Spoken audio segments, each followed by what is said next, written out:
Hello, and welcome to the Edge of Innovation Workshop YouTube channel and the George Kenner YouTube channel. Today, George and I are going to discuss 3D printing. I've been at this a long time. I've been a very long time 3D printer person. I've got a printer running back there now. It runs almost 24 hours a day. George is somewhat new to it. He's thinking about buying one. And so today we're going to discuss them and tell you why you might want one in your workshop. So, George, what do you So, think? so, so, Bruce, you ruined me. What you did was you showed me an exhaust port that you had 3D printed. If you've got that, yeah.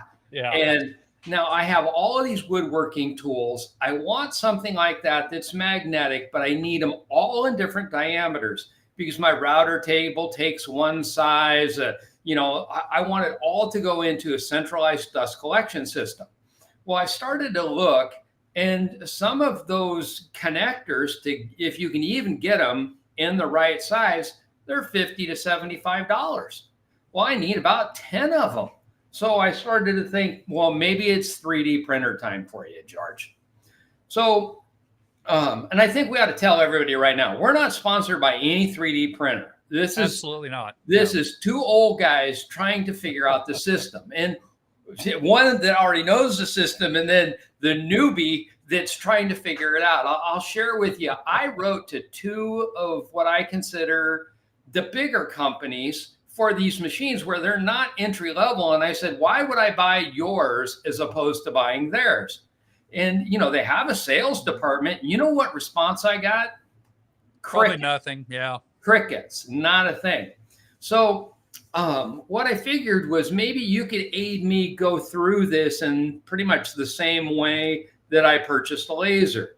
Yep. And why don't we start with, because this is the biggest question on my brain. Just like a laser, the machine is great, but how about the software? What am I going to need for software? Does it come with the software? Do I have an additional cost? Help me with the software. Okay, let's start with the basics. First of all, you have to design it. So let me switch real quickly, and I'll show you what I use. And I intended to look this up before we went on the air, and I think I'm right about this. I use a product called Fusion 360, and let's see if we can get that up here on the screen. This is a project I'm working on now. I'll show you here in a minute the finished design. It's a base for a sign. I cut the sign on my laser cutter and engraver, and this is a base for it. And there's lights inside it. There's lights on the top. So this is Fusion 360 by Autodesk. And I believe the hobbyist version, and don't hold me to this, but I believe that the hobbyist version is free to use. I think that you don't have to pay for it. Let's see if we can get you back. Oops, got both of us up here. I think that you can, let's see if we can do this. There we go. I think that it's free and you don't have to pay for it. Now I pay for a version because I use it with my CNC milling machine. So I can't say for certain whether you would be paying for it or not. Okay, but, so if you pay for it, how much is it? Is it $100, $1,000? Yeah, it's not cheap. I mean, it's not free because it does so much. It has about 1,500 commands. Bear with me while I try to get myself back up on the screen here. There's why I'm not up there. There we go. So it's about $1,500, I think, for 3 years. I pay like $30 a month, but it has 1,500 commands. You'll never learn to use it all. There's stuff you'll never use, but it does so much. It's just unbelievable. So there are other alternatives that people use. I'm not familiar with a lot of them, but I know there's some free versions. I don't think they work particularly well, but there are free versions of 3D design software. You can also get a lot of things that people have designed free that have already been designed, and you just go on websites like Printables or Thingiverse. There are two websites out there that are kind of big, and those items are free. You just download them and they print on the printer. So you have the design aspect first of all. That's the first thing you have to do.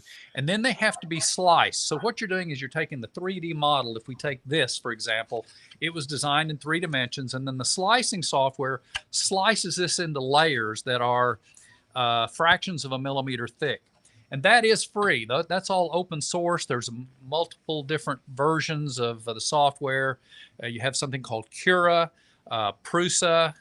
There's like 3 different ones that most people use, all free, all work great, not hard to use. So that part you don't have to worry about. You just, once you get it designed, slicing is the easy part. So you slice it, and then you put it on a USB drive, or you can send it over the internet or your Ethernet.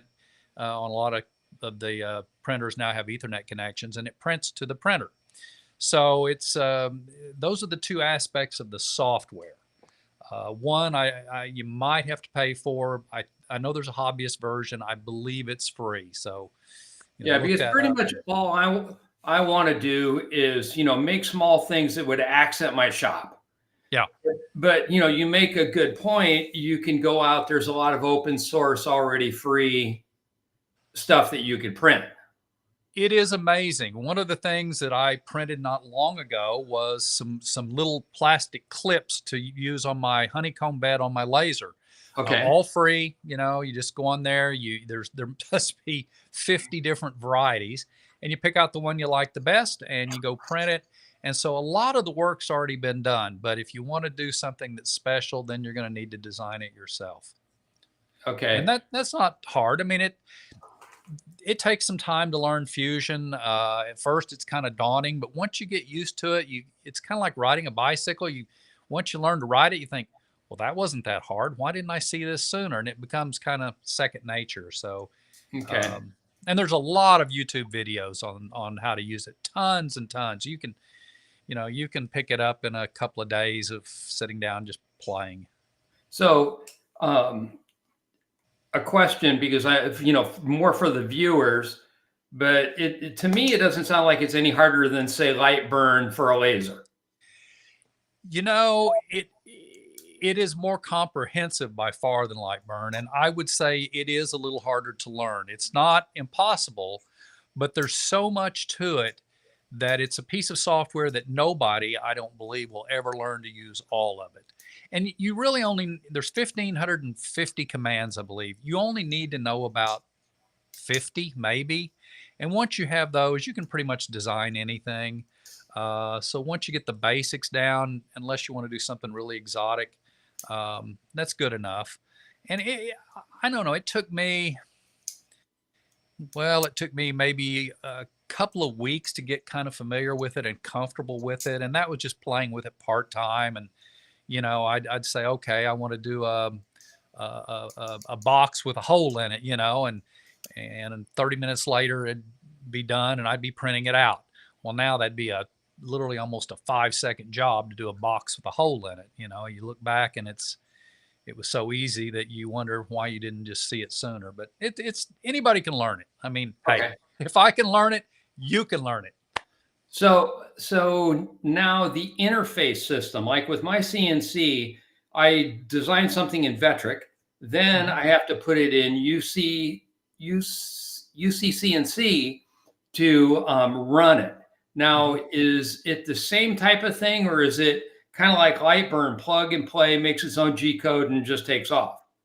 Yeah, in Fusion, you go into, once it's designed, you just simply go up the top where it says, save your files, and where it would normally in a lot of programs it would say print, and it says print to 3D, and you click what you want to print, and it will select the item, and it says print to 3D, and you save it, and then you take that file into your slicing software.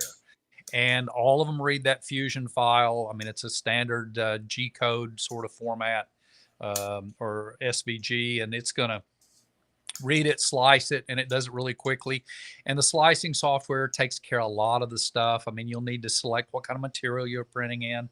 A good example is I printed these coffee cup holders, and I'm not sure how well you'll be able to see this on the camera, but these are the coffee cup holders. They hold my Tervis tumbler every morning with my coffee, And I tell people, they say, why do you have a 3D printer? And it's because I design and print things that never existed before. And if it existed, I'd go down to the hardware store and buy it. This is printed in what's called TPU, and you might be able to see it. It's flexible. This actually gives. It's like rubber, and it's very, very flexible. This is printed in an ABS plastic. It's hard as a rock. I mean, it's really durable.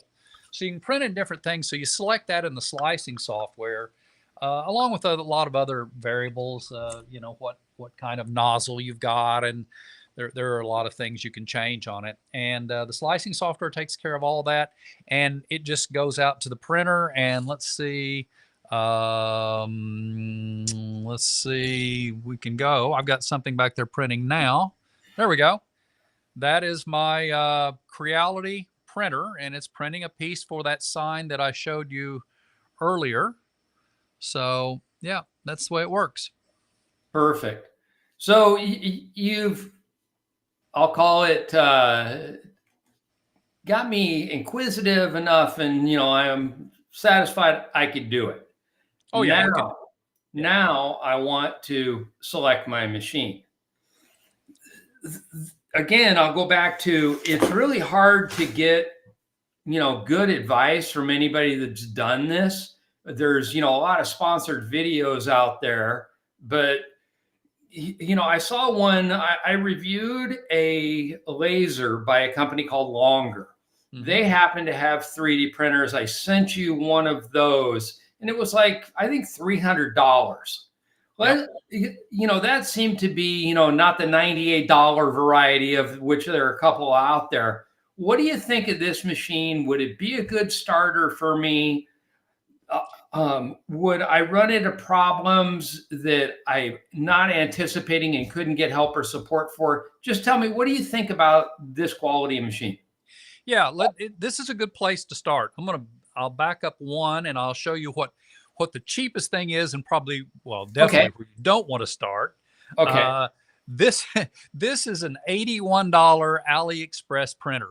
If you go to YouTube, you'll find a lot of reviews of them. They actually will print something. They just don't print very big or very well, and they're kind of a joke. They're a toy that you might want to give your kids, except the printing nozzle gets really hot and it would be dangerous. But so you don't want to start with that. And they're all over the internet. The one you mentioned, this Longer, is a very typical 3D printer. It's what's called a bed slinger. And by that, what I mean is that the bed moves in the X and Y direction, and the print head, the bed goes up and down, and the print head is what's is moving. So it's a very typical kind of printer. It'll do, and I was surprised by the build volume on this. It does a big print. It's a good place to start. Yes. Is it where you want to end up? Maybe not.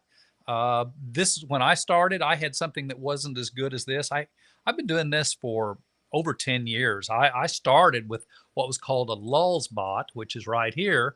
And even today, this is still made. They still make the printer, and it's $1,700. Now, when I got mine, it was about $2,500, and it was, compared to what you get today, it was not good. It was really cheap, and it was just kind of a joke. But this Longer, it's a good printer. It'll produce usable prints. It's not real fast. It's not going to be nearly as fast as the one I've got in there running now. But, if you're not worried about time, it would be fine. And for the price, I mean, hey, you can't go wrong. You can put it on Facebook Marketplace or eBay and get, some of your money back, and you're not going to be hurt too bad. But yeah, it's not a bad place to start. I would recommend it. I started with one very similar. After I got rid of the Lulzbot, I got this, which is a Creality. Creality is one of the bigger manufacturers out there. And I started with this, which is actually very similar to the Longer. It prints a little faster. It's a little more advanced. It has bed leveling technology, which is very nice. The Longer wouldn't have that, but this one does. So it's kind of the next step up in the process. Okay. And what was the cost on that one? The Creality? That one, I think, let's see. That one is $409. $409. Okay. But a very good printer. Actually, sent that one to my son and my grandsons, and they just got it. And he texted me this morning and said that it was set up, it was running. He'd got one good print off of it. He was having some bed adhesion issues. I gave him suggestions, and they were having a lot of fun with it. So, it kind of got recycled. And I told him, I said, there's some new ones coming out, and when they do, I'm probably going to replace the big one I've got now with something bigger, better, and faster. And you're going to get an upgrade, but it probably will be this fall. When I was down at the ISA show, the International Science Show in Orlando, they had one that was a little bigger than a desktop, and it was cranking out some stuff. And looking at the, like the sidewalls, you could see no difference in it. But I'm sure that machine was $10,000, $12,000 at a minimum. Yeah, there are some very expensive machines out there. This Lulzbot, that's a kind of an industrial machine. I don't know how they sell them. Honestly, it's not what most people are buying, and they're heavy duty, but they're just not. I don't know who they sell them to. There's better machines out there. Unfortunately, most of them are Chinese. Although that said, I'll show you one here that I have been considering. It's quite large. This will give you an idea for size. This is a guy sitting next to one. This is a Prusa. Now this is a fully loaded. It's going to be almost $44,000, $4,500. It's made in, I believe, the Czech Republic. Very heavy industrial printer. It's got 5 print heads. You can print in 5 different colors. It's a really high quality machine. I would love to have one. I can't really justify it, but that is a nice one. And as far as speed, this is the latest and greatest. It's a different kind of printer. This FL Sun, you don't really realize it in this picture, but it's big. This thing weighs almost 100 pounds. It will print very tall things. And this is what's called a Delta printer. And the print head, and you can't see it because I can't show it, I don't think, on the screen very well, but there is the print head is on suspended rods, and it's real odd the way it works, but it's very, very fast. I've seen YouTube videos, and it's just shockingly fast. So you can go to YouTube and look at some of the review videos on it.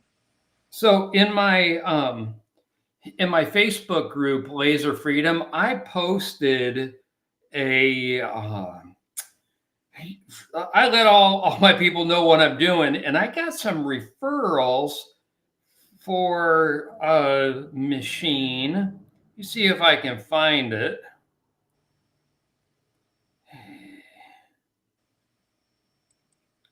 How come when you want it, you can never find it? But there were some comments, and they were talking about how a company named Bamboo Labs. Oh, yeah. That would be my other, I'm dying to have one machine. Those, and I don't have a picture of it. I should have put one up. Bamboo Labs, they're the one that everybody's going after. They're the ones to beat right now. It's about $1,500 for a fully loaded one. There was a waiting list to get them. I think the waiting list is now gone. I think you can get one pretty quick. Chinese company. They have a multi-filament capability. I think you can have up to 5 different colors on it. Very good reviews. They're very, very robust. They're fast. They're about as fast as the one that I've got running in here. In fact, it may be a little faster than the one I've got now. I have a Creality K1 Max, for those that want to know, and the build volume on it is 300 by 300 by 300 millimeters, which is roughly 11.5 inches cubed. The Bamboo Labs is not quite as large. It's about 250 by 250 by 250, but it's the one to beat. Everybody loves it. Lots of good reviews, and I've given serious thought to getting rid of this Creality and going with one of those, because apparently from everything that I can find, the print quality is better, and you don't have as many failures. And that's just a thing that goes with 3D printing. You're gonna start something printing that, I mean, I have prints that take, I had one about a week ago that took 22 hours on a fast 3D printer. And if something goes wrong, and it does sometimes, it'll screw up. and you're spitting out your printing filament, plastic filament, all night long. And you get up in the morning because it runs overnight, and you go in there and you have 5 pounds of spaghetti. And the Bambu Labs has AI that will detect that. It can see that happening and pause the printer. Mine is supposed to do it. It doesn't. So Bambu is, yeah. If I had my druthers, and yeah, I would probably buy the Bambu over what I have now. Yes. Okay, so to try and summarize what's going through this beginner's brain, is it sounds like there's two companies, and I'm going to call them Ford and Chevrolet. One's Creality and the other's Bambu. Yes. Solid machines, and they come in various price ranges from about, I'm just going to use a range, $450 to about $1,500. Yeah, actually, they both have something starting below that. I don't think they get down into the longer range. I think that's probably a little below either one of those. But in the case of the, and they may, I haven't looked lately. I think the Creality maybe starts out at, about $300, and I'm not sure about Bambu, but they have some cheaper printers. Well, let me read you a comment that someone I really respect gave me. And he says, I owned a Creality Ender 5 Pro for about 3 years and then purchased a Bambu Labs P1S with the AMS module this year. The difference in the two is night and day. Yes. The PS1 was ready to go right out of the box with minimal setup. Yes. And the auto leveling feature before it starts each print is so helpful as well. Also, the print quality is so much better on my P1S. I'd say it's a perfect high-end entry-level printer. Now, I'm going to ask you, like on, based upon your experience, rate that comment on a 1 to 10. Oh, that's a 10. He's absolutely correct.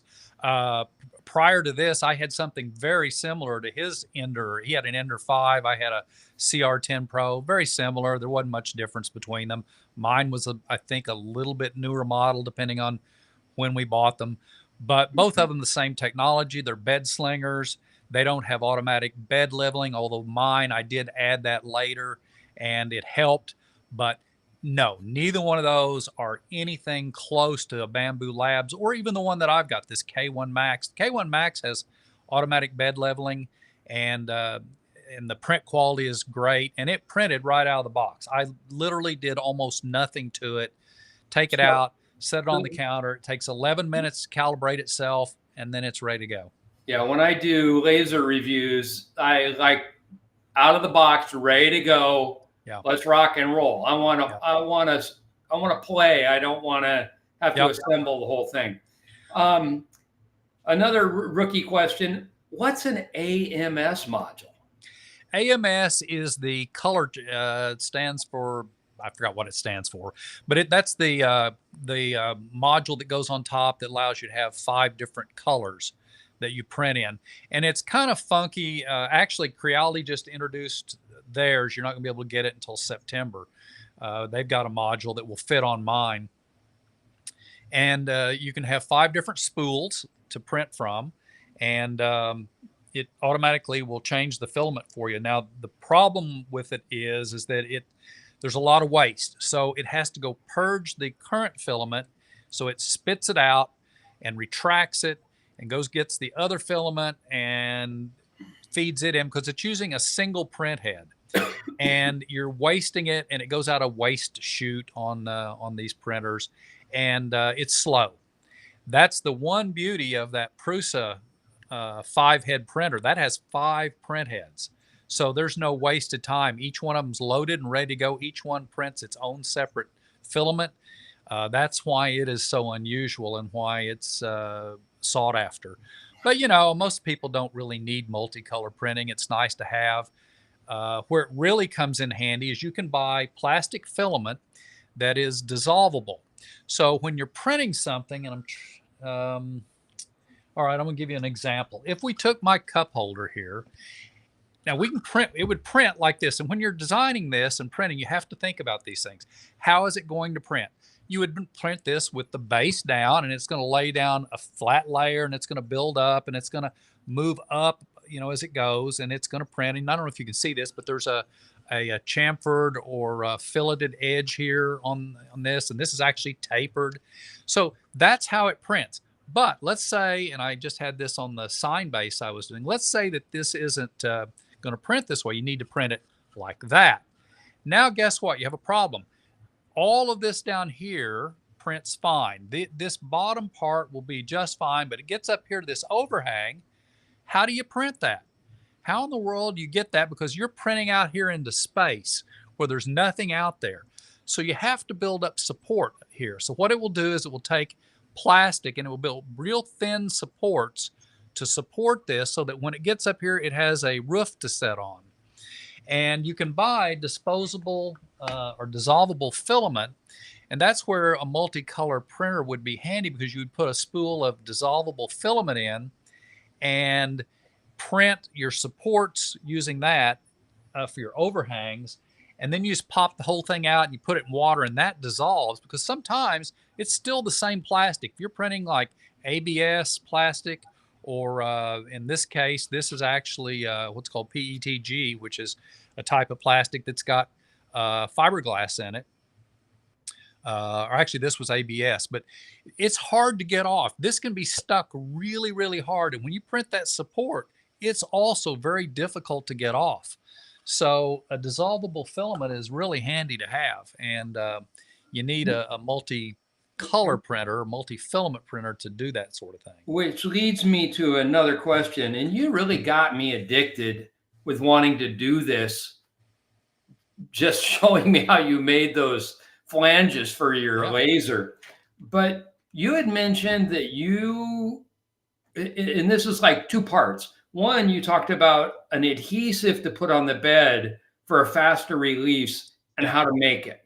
Yes. And then I watching a couple of videos, and in this genre, it's at least for me, when you're brand new, people seem to talk over your head. But there's a bed type that they say is like $36, I think, with the bamboo. Yeah. That you don't even have to glue. Can you address that? Do I go glue, or do I go with the bed?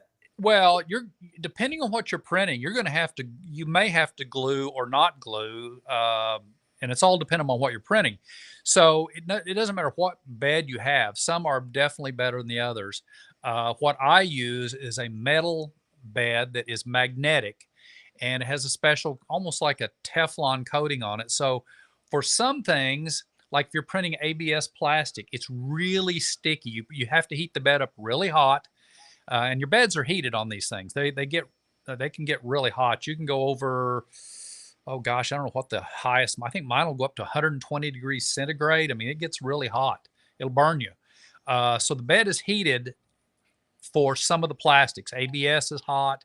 If you're printing what's called PLA, which is what most people use, it's a very easy to print filament. Those only have to be heated up to 50 to 60 centigrade. So depending on what you're printing, you may or may not have to use bed adhesive. On mine, I have to use a bed adhesive only on ABS, only because I need it to release it, because it will stick so hard to it if you just put on a bare bed. It takes a chisel to get it off. I literally, on the last piece I did, used a hammer to knock it off. But that said, some things are the opposite. They won't stick. I mean, I had a print last night, a real short, quick print, and I knew it was going to be a problem. I didn't use any bed adhesive, and I was in a hurry, and I should have. Now, I make my own bed adhesive. If you go to my Edge of Innovation workshop, I've got a 1-minute video which I can summarize. It involves using a couple of different kinds of Elmer's glue. I make my own. And the secret to it is how it's put on. It's how I've mixed 2 different types of Elmer's along with water, make a solution, and then I use a chalkboard eraser to put it on the bed, and it works really well. But yes, there are some beds that you can buy that work really well, and you don't need to glue them in most cases. But that's I would say for most people that are printing what's called PLA, which is by far and away the most popular thing to print with, it's a pretty durable, high impact plastic that's easy to print. You don't have to do much to it. You just kind of turn it on and walk away and then come back. And unless it's a real thin part or something that's tall and skinny, you may not need any bed support. But yes. So on to the next rookie question. I have read some stuff or seen some information on the heads. Like if you can buy the cheap machine and then you buy an expensive head. Yes. All of the, let me preface this by saying no matter what printer you buy, even a Bambu Labs or maybe not so much the Prusa, but there are lots of upgrade options, and the print heads wear out. They're the most tinkered with thing, and you need to be in some cases kind of a tinker because you're going to get jams. The filament's going to get hot, and something's going to happen, and you're going to need to learn how to take your print head apart and take the extruder apart. Not hard. There's a million YouTube videos, and you will get really good at it. I mean, I can take my print head fully apart in 10 minutes easily, and I can clear a jam in about 15 minutes in the worst case. But what happens in a lot of cases is these companies put cheaper, that's called a hot end. The printer head is called the hot end. They'll put a cheap hot end on it, and then a lot of people will upgrade to something better. Swiss Micro is probably the biggest supplier of really high quality print heads. When I got my Creality K1 Max, I used it for several weeks until I got a really bad jam in the print head, and it was due to the, poor quality print head. So I ordered a Swiss Micro one and swapped it out. I have not had a problem since. So yeah. So this kind of reminds me of phonographs in the old day where you get a better needle. Yep. It is, and in some cases, to give you an example, I ordered a spare Creality K1 Max hot end, which is just it doesn't include the nozzle. It was just the heating element and sort of the basics off of AliExpress. 99 cents, George, 99 cents. So that kind of tells you how much quality's in. My Swiss Micro, which did include a $16 nozzle and a fully machined print head, was I think 70 or $80. So there's the difference. So is this Bambu a slinger, or is this one? No. Yeah, this one is like what we didn't talk about. I don't know if I've got one here. Let's see if I've got a picture of one. I don't know that I've got a picture of one. No, the one I have, my Creality and the Bambu, are what are called Core XYs, which means that you have 3 axes of movement. The print head is moving the X and Y. The bed. Yeah, the print head is moving X and Y. The bed is your Z axis. So they typically have 4 support columns, and that's, other than the Delta printer, which is this odd configuration. There's only a few companies that make the Deltas. The better ones are always the Core XY type of printer. Okay. So the noise, how much noise do these things make? Usually not that much. Mine actually has a silent mode, which I've never turned on. I'm not even sure how to do it, but I know it's there. It's not bad. It's, it'll make a little bit of noise. The fan can be a little bit noisy. That said, if you get one of the if you get the one that I showed you, that's the Delta printer, which was, where's my picture? It's this one. Huge complaints about the noise. This up in the top of that machine, in the very top, it's called a CPAP, and I think it comes from people who use CPAP machines. It's not actually a CPAP motor, but it has a turbine that runs at 40,000 RPMs and sounds like a jet engine taking off. And everybody's been complaining about it, about how you can hear it clear across the house. So it's kind of a problem But that type of printer needs, because it runs so fast, it needs a lot of air moving across the print head to keep everything cool. Um, generally the printers are not that bad. The one thing I would say is if you're printing some types of filaments, ABS being the worst, they smell. They really, it's a pretty noxious set of fumes you're going to get. You want to kind of have it in a well ventilated area. But if you got a bed slinger, you're not going to be probably printing ABS, because that requires an enclosure. Usually you've got to keep the temperature real high on the print bed, and it's got to be a very steady, even temperature while it's printing. And it's kind of a specialty thing. Okay, Yeah. So one more comment that somebody responded says, and this will lead to someplace. I went from an Ender 3 Pro to a Bamboo P1S. This thing's showing up quite a bit, this Bamboo. Oh, yeah. Which just means I got AMS too. To say it was a night and day difference is a huge understatement. If I was to buy a second one, it would be a Bamboo X1C. These printers are amazing, especially if you get the combo. Now, something happened to the Ender Pro. Mm-hmm. Should I consider going to buy one of those used, or do I just? I mean, they're so cheap. I mean, before I would buy an Ender Pro, I'd go buy that longer. You'd probably be better off. I mean, it's very similar. You got something new. I mean, you see, if you go to Facebook Marketplace, I'm on there all the time looking at stuff, and you see printers all the time. There's actually a guy local. I contacted him, and he's got 3 of the K1 Maxes, just like I've got. He's trying to sell them. He had a 3D print farm, and he was printing something and selling it. I'm not sure what. And I said, well, why are you getting rid of them? They're fairly new. They're a great product. Why? And he goes, Bamboo Labs. He was switching. So, yeah. And I think he's got those K1 Maxes. The last time I saw them, they were, I think, $450 each. He had spare print heads for them, which is not a big deal. But, $450. And the new ones, I don't know. I haven't looked. Let's see. I've got it up here, I think. Let's see. How much was it? Where's my picture? There it is. Yeah, it's $769. Now, when I bought mine, I paid $1,000 for it. They've come down a little bit thanks to competition. Mm-hmm.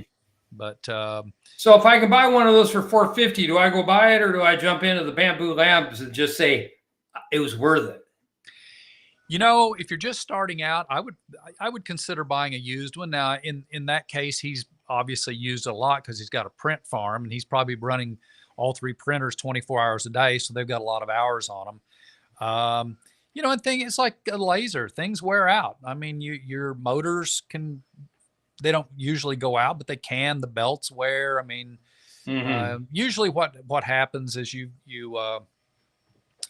have the print heads, and those are easily replaceable. If you replace it with the factory print head, that's, it's not expensive. I think a whole hot end print head, everything is, $40 maybe, something like that. And then you can buy the Swiss Micro for, maybe 80, maybe double that. And the nice thing about the printer I've got, it will print carbon fiber. That's something we haven't talked about, but it's perfectly capable. I don't print it very often because I don't need the strength, but it will print carbon fiber. It will print any filament that you can find. It will print it. One thing I would mention you want to watch out for, there are some of the printers that still remain. I believe Ultimaker, maybe, that's they used to be a big brand, not so much anymore, but I believe they still use a 2.85 millimeter filament, and those are hard to get anymore. When I first started, my Lulzbot, my very first 3D printer, used 2.85 millimeter diameter filament, and it was much thicker, and it was easier to feed, and people, it was just, they weren't advanced enough to use something else. All the filament now, if you go to Amazon, you're only going to find 1.75 millimeter filament. That's the 99% of it. And speaking of filament, there is a big difference in the price and the quantity. And one of the things when you get into a faster printer, at least that I found out, I go through it so fast that you typically buy filament in a spool that's 1 kilogram, 2.2 pounds. My printer, I can go through that, and it'll go through 2.2 pounds depending on what I'm printing and how much infill's in it. It can empty one of those overnight. And fortunately, my printer has out of filament detection, so it will stop and let me put in another spool, which, by the way, some of those other cheaper printers, they won't do that. And you got to make sure you've got enough filament to finish a print. Filament can range anywhere from $10 for a roll. That would be the very bottom end. I wouldn't buy that. You're probably looking at more like $20 for a spool. And what I did and what I do, I print using 5 kilogram spools, and those are 11 pounds. And I can go through an 11-pound spool of filament in a week if I'm doing a lot of printing. And those are $89 off of Amazon. And I print, as I said, a little more exotic material. I print PETG, which is plastic with fiberglass in it. And I just like the way it prints. One thing I've kind of noticed is absent is customer service. Yeah, there's no customer service. Just forget it. So across the board, I can expect no customer service. No customer service. No, okay. Everybody complains about it. I think I have heard good things about, again, Bambu. I hear their customer service. It's typical of anything in China. I mean, you and I have both experienced this with Chinese lasers. It's 24 hours to get a response of some kind, and it may be in Chinese/English. But yeah, with Creality, you're not going to get any customer service. I had something kind of funny happen. I had someone that sent me a laser review, a small diode laser, and it came up on a special sales promotion time for them. So they sent me another one and said, they were kind of running me for, where is our laser review? And I said, you sent me the same laser, you didn't respond to my email.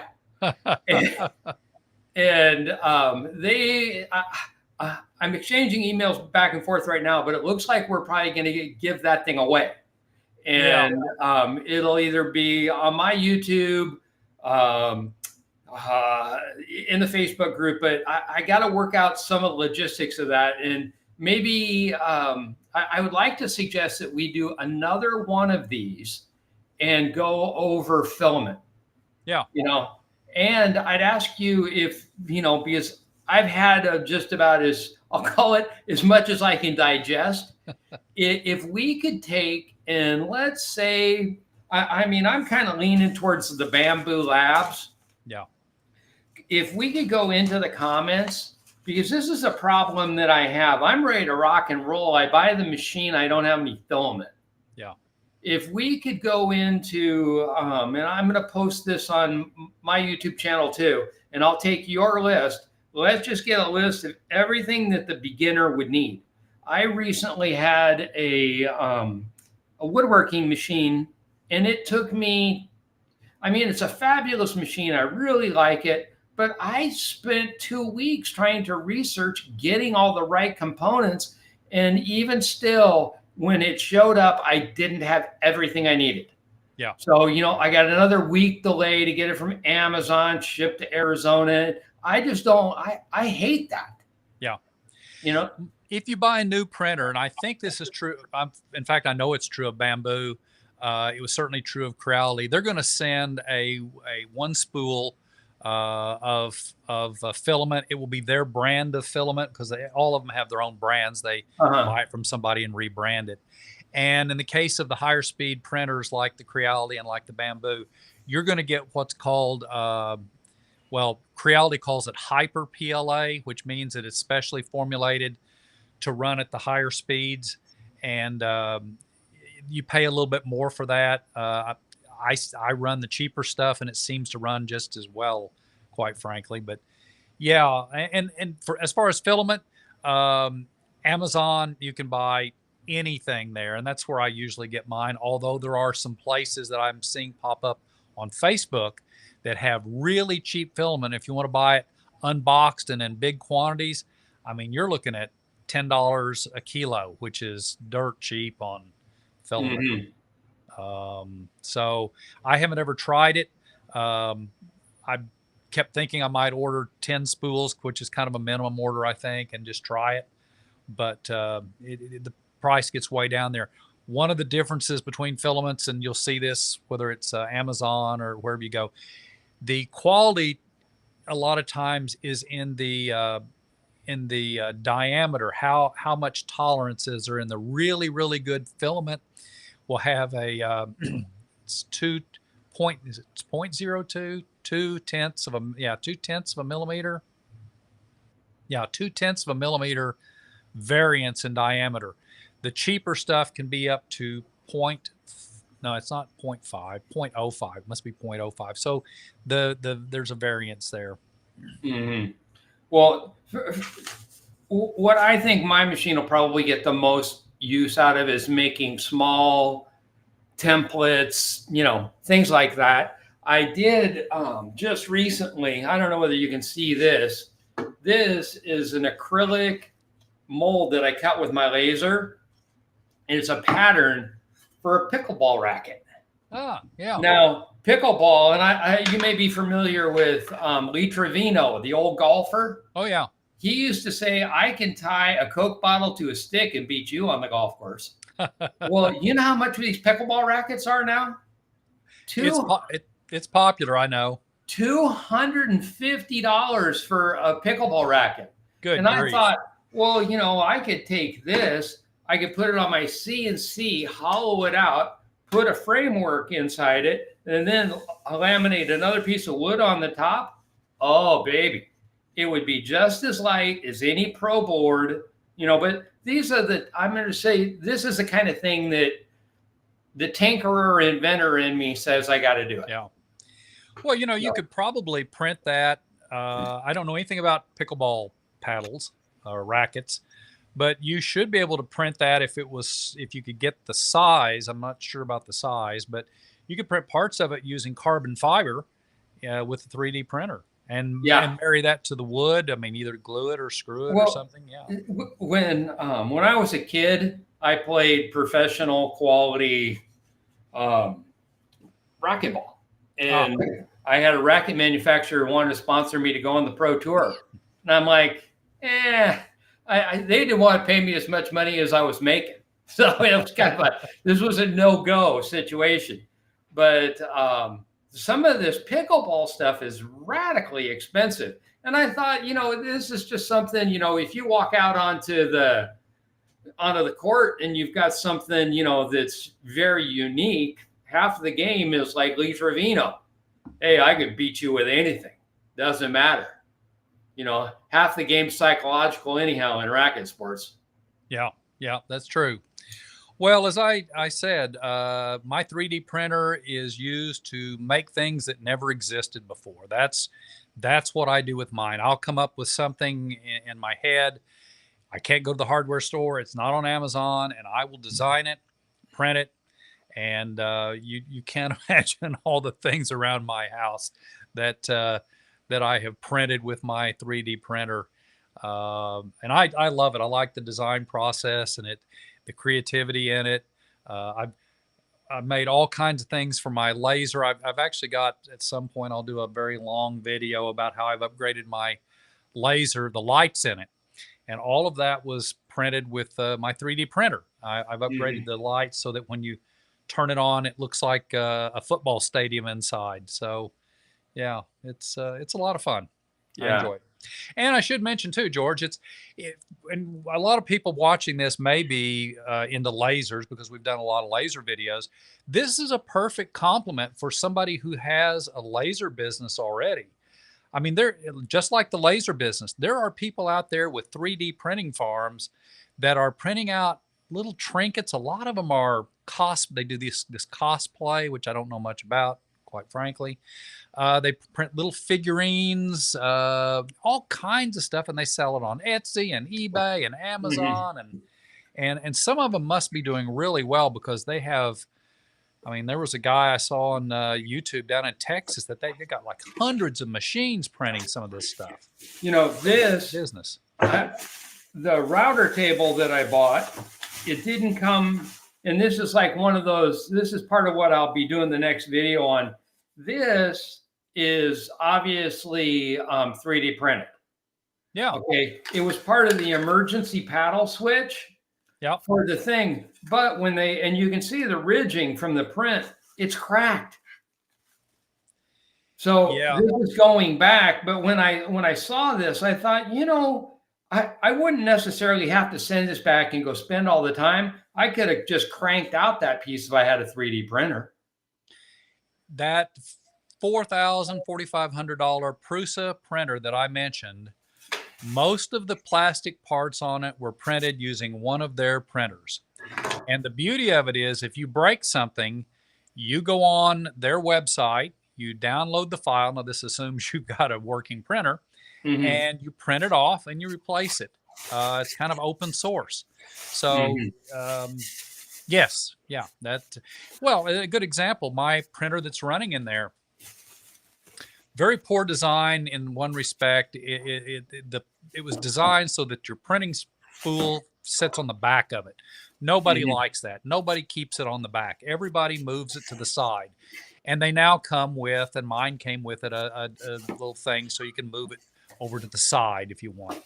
Well, I didn't like the way it was. I didn't like theirs. It was just a real simple little spool and a little holder for the spool, and it wasn't what I wanted. So I designed one that had a roller in it, so the spool sits on it with ball bearings, and it's as smooth as silk, much better. And I got the idea from looking at one of the free models, and I took their idea and thought, well, you know, I think I can improve on that, and I basically just redesigned it. I could have just printed the one that they had done, but I made a few improvements to it. But yeah, I mean, that's it's great. You can do a lot of improvement just from the printer itself. A lot of the upgrades are readily available if you want to print something off and slap it on there. Perfect. Okay, well, I guess we're almost at an hour. I guess we ought to wrap this up and promise to come back and do one on filament. Yeah, and if you get a bamboo, let me know. Or if you get anything, we can do an unboxing or something. I'd love to see what you get. Someone I know has a birthday coming up, and one time he bought himself a laser. Well, one thing about it, a 3D printer, no matter which one you get, for the most part, it's going to be cheaper than the laser. That's for sure. Yeah, if you can go and make a list of everything that I need, and we'll get that posted up with this video, I have a feeling that somebody may just go buy all that stuff. Yeah, I'll put together a list and shoot it to you. Perfect. I'll talk to you later. Thank you very much. Thanks everybody for tuning in, and until next time, thanks for being with us. Let's go innovate.